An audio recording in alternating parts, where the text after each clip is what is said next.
Greene has raced across the Carolinas. You were right. He was over at Cheraw with another part of the Continental Army. But as soon as he finds out about Cowpens, he races across to join up with Morgan. And he arrives on the Catawba River. And the North Carolina Militia General William L. Davidson said that even though Greene had never laid eyes on the Catawba River, that he understood it better than people who had lived there their entire lives. You are listening to Historyman, the platform for historians, curators, and authors to tell their stories of the American Revolution, walk in the footsteps of heroes, and proclaim freedom reigns. On today's episode, we have Dr. Andrew Waters, writer, editor, and conservationalist, and he's the author of several Rev War books, including The Quaker and the Gamecock, Thomas Sumter and the War for the Soul of the South, and the book that we're talking about today, To the End of the World, Nathaniel Greene, Charles Cornwallis, and the Race to the River Dan. So welcome, Dr. Waters. Pleasure to be here today. Thank you. The Race to the River Dan. Now, you've talked about the Gamecock, Thomas Sumter, and you've talked about Francis Marion.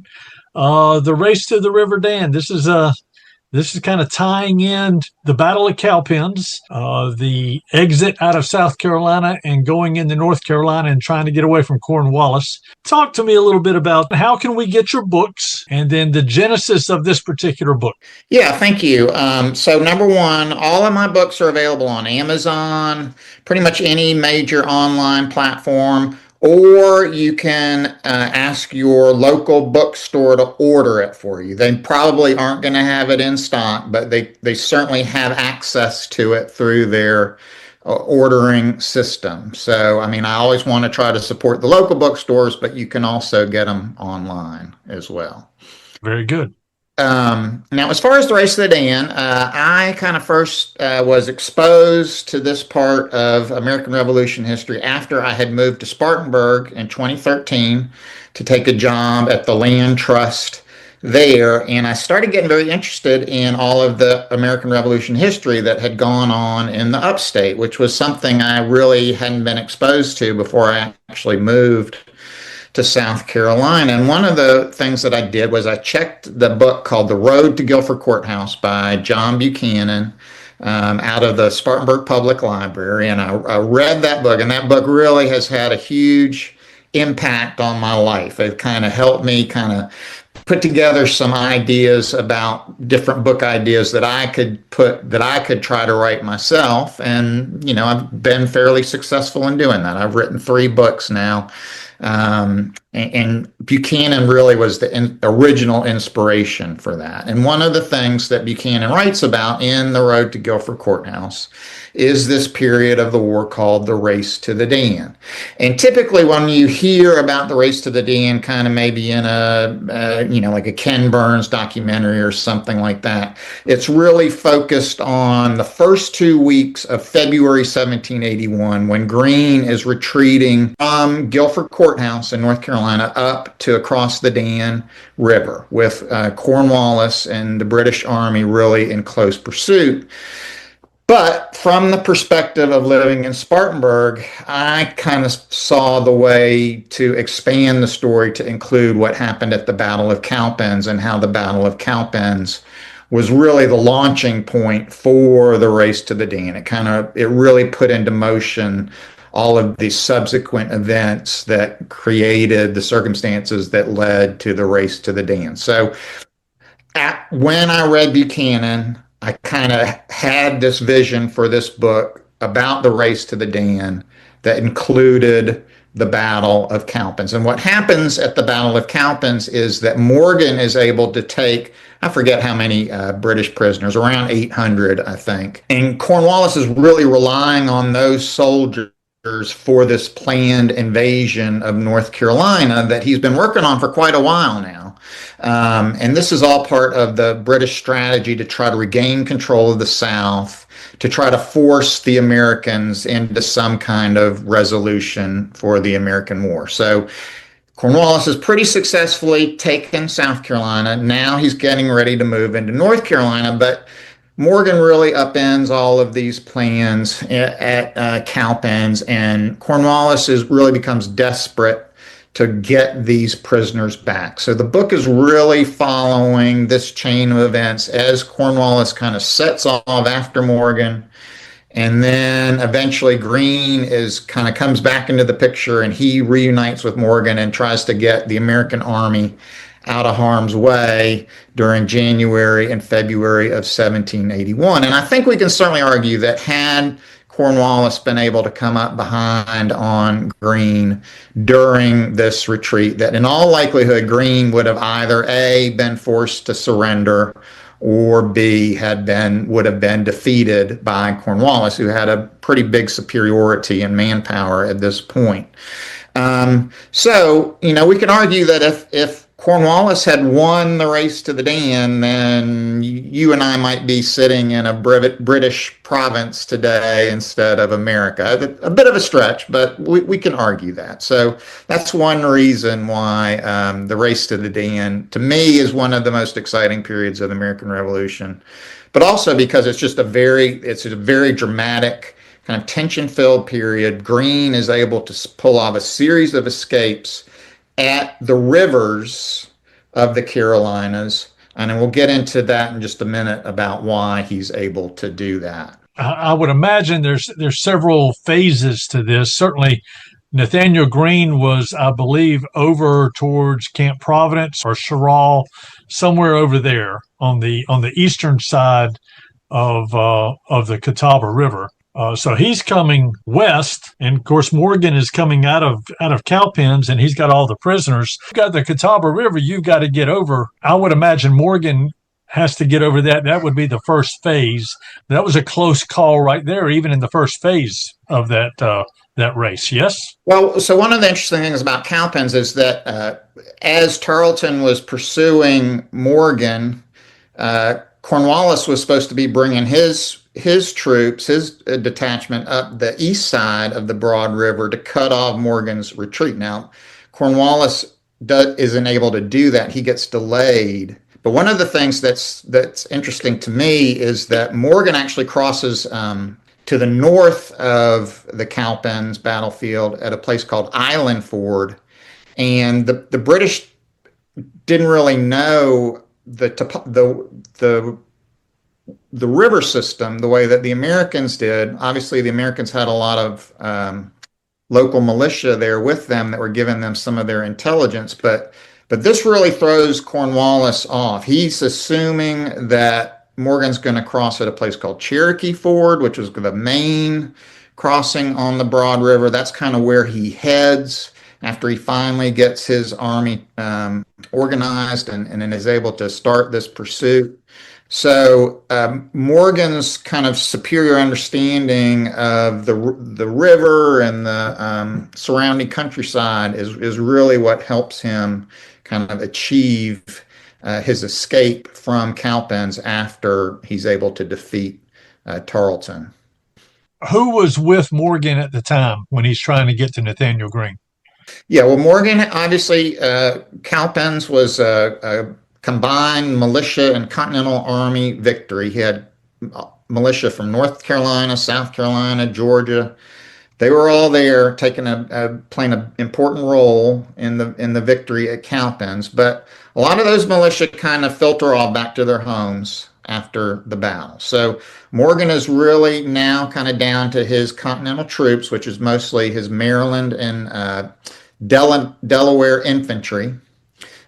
He's got William Washington is his cavalry commander, who's got about 80 Continental cavalry dragoons. And then he does have a few militia with him. Andrew Pickens, of course, great South Carolina militia leader, who also played an important role at the Battle of Cowpens, does stay with Morgan for this retreat. And it's actually Pickens, along with some Virginia Continentals who are guarding that prisoner train up to Salem, North Carolina, while Morgan is taking a more southerly route, trying to kind of shield those prisoners from Cornwallis's pursuit. So Not a lot of militia activity in this part of the race to the end, except for notably the participation of Andrew Pickens and some of the South Carolina militia are playing a big role during this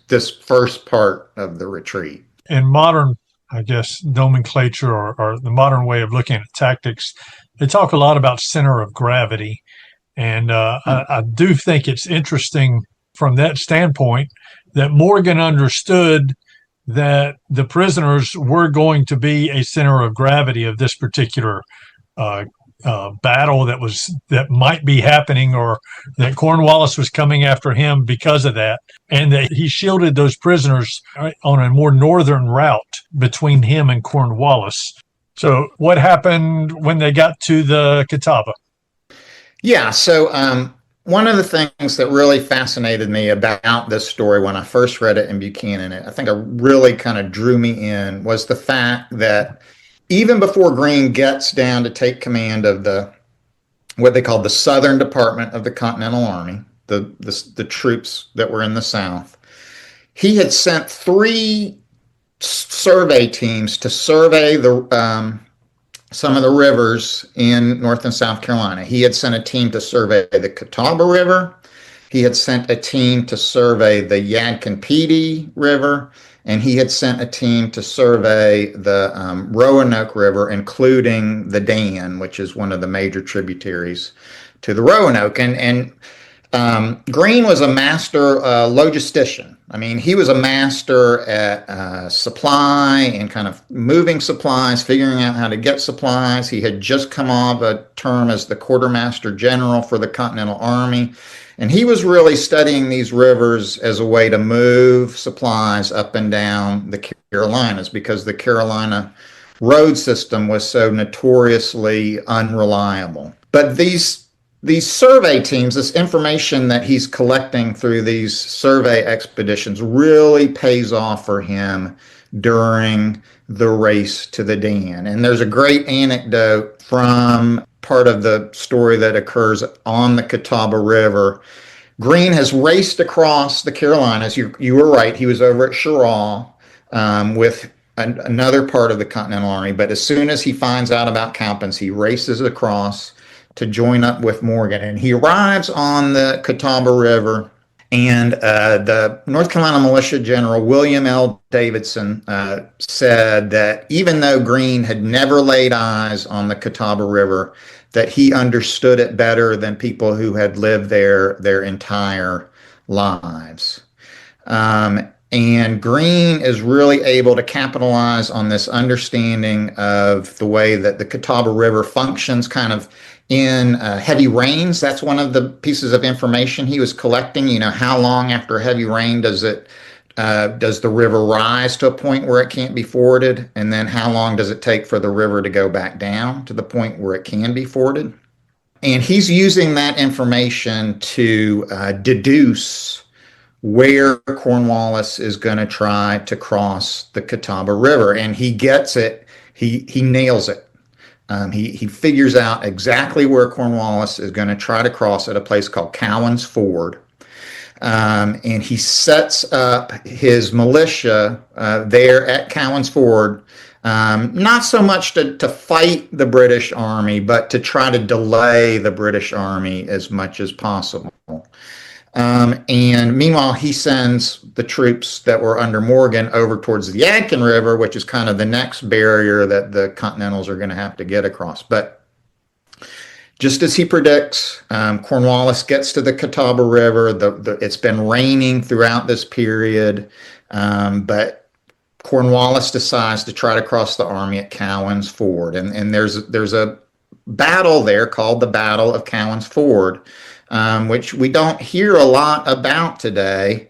And I think a big reason for that is that Cowan's Ford is actually submerged under Lake Norman now. So there's no battle site for the Battle of Cowan's Ford. But the American militia does kind of fight with the British. They are able to inflict some casualties on the British as they're trying to cross the river. And this delaying action does give the Americans some extra time that they need to get over to the Yadkin River, where they're also going to have to prepare to cross.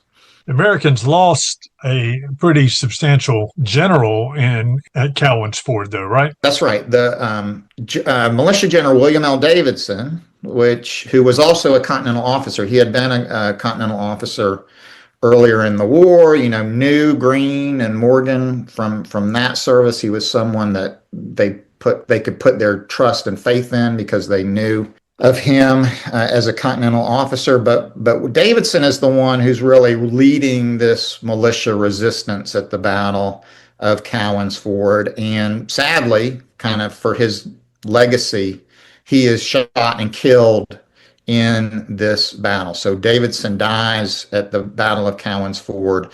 Of course, he is perhaps best known today as the namesake of Davidson College, north of Charlotte. The college itself is located on land that the Davidson family donated to the college on the conditions that they honor their famous ancestors. So, yeah, one of the kind of great North Carolina militia generals of the American Revolution. His career was really kind of cut short at the Battle of Cowpens Ford, and we don't really hear too much about William L. Davidson today. What happened to his soldiers or his militia group right after the Cowpens Ford? Yes, so after Cornwallis gets across the Catawba River, I think this is a very interesting period in the American Revolution because the British Army was really pretty reluctant to kind of implement total warfare on kind of the American countryside. Usually when the British Army was marching through, a patriot area, they were able to pretty much keep the army in check. But in this period, after they get across the Catawba River, Cornwallis's discipline breaks down a little bit, and you see a lot of looting, a lot of terror. The army is kind of spread out across the countryside. Cornwallis is having trouble kind of maintaining them in columns or formation. And the countryside is really in disruption. There's some great descriptions that we have of kind of all of the settlers in this part of central North Carolina really fleeing the pursuit of the British Army. And a lot of that militia is dispersing, going back to their homes to try to make sure that their families are being protected by the British Army. So this is really kind of suppressing the militia activity during this part of the race to the Dan as the Continentals are marching towards the Yadkin River and trying to get across the Yadkin. So there were other little skirmishes. Didn't Tarleton get across and kind of follow up the Cowpens Ford and make it to Terrence Tavern and have like a big charge into some remnants of Davidson's army? That's right. A lot of Davidson's men had collected at a place called Terrence Tavern.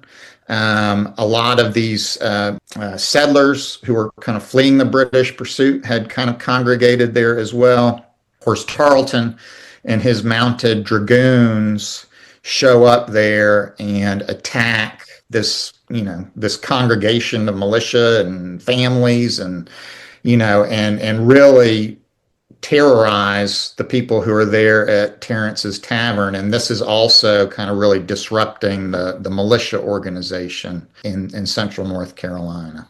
So our listeners sometimes don't have real understanding of the topography of what we're talking about. Cowpens is actually in the almost the northern center part of the state, I guess, up around Spartanburg. They're moving northeastward. That's right. Going across Iredell County. Davidson College is just north of Charlotte. So that's going to be right around where that Cowpens Ford is. And then Terrence's Tavern is just north of there on the road to Salisbury. Yes? That's right. They're headed up towards Guilford Courthouse or modern day Greensboro. That's where Greene had ordered the other part of his army to kind of wait for him and Morgan's army. Um, he had ordered them to wait there at Guilford Courthouse. Okay. And Greene is really, he's a chess player. He's always thinking 2 or 3 steps ahead, and he's even at the Catawba River. He's thinking that he may have to retreat all the way out of North Carolina. So that's why he's planning to unite his armies at Guilford Courthouse, because from Guilford Courthouse, there's good roads that he can take back up into Virginia. So the Continentals that were at Cheraw are actually under the Continental General Isaac Huger. I think I got that pronunciation correct this time. I blow it sometimes, but Huger is commanding the Continentals that are marching up to Guilford Courthouse, while Greene goes over and takes command of the troops that are with Morgan. So you're quite right. They're heading north by northeast from the Spartanburg region of South Carolina, up through kind of north of Charlotte, through Salisbury, up to Guilford Courthouse, and then up to South Boston, Virginia, in a modern framework. Well, it's a fascinating book, and it's one that really encompasses several weeks of 1781. It's not just an afternoon battle like at Hobkirk Hill that lasted about 10, 15 minutes. This series of events happened over the course of weeks, and from right after Cowpens, where Cornwallis is trying to catch up and get his men back and actually put the final nail in the coffin with the Continentals, but he just didn't make it. It's a great read. I encourage everybody to pick it up. You've got some great books out there, and really it encapsulates South Carolina Revolutionary War history in a really cool way, and it includes. I often say that the big missing link in a lot of these South Carolina Revolutionary War stories is the input that the North Carolina militia had, the North Carolina armies had in the South Carolina battles, and certainly you see a lot of those men and women, but men that were in the North Carolina militia, all of a sudden having to defend their homes as opposed to fighting the battles in South Carolina. So it's a little different paradigm for them. Tell us what you would want people to get from these books. Well, I mean, this is my favorite book. I think I've written 3 books about the American Revolution now, and personally, I think this is the best one. And I would like to say that it's because I'm a great writer, but really it's because this is the best story.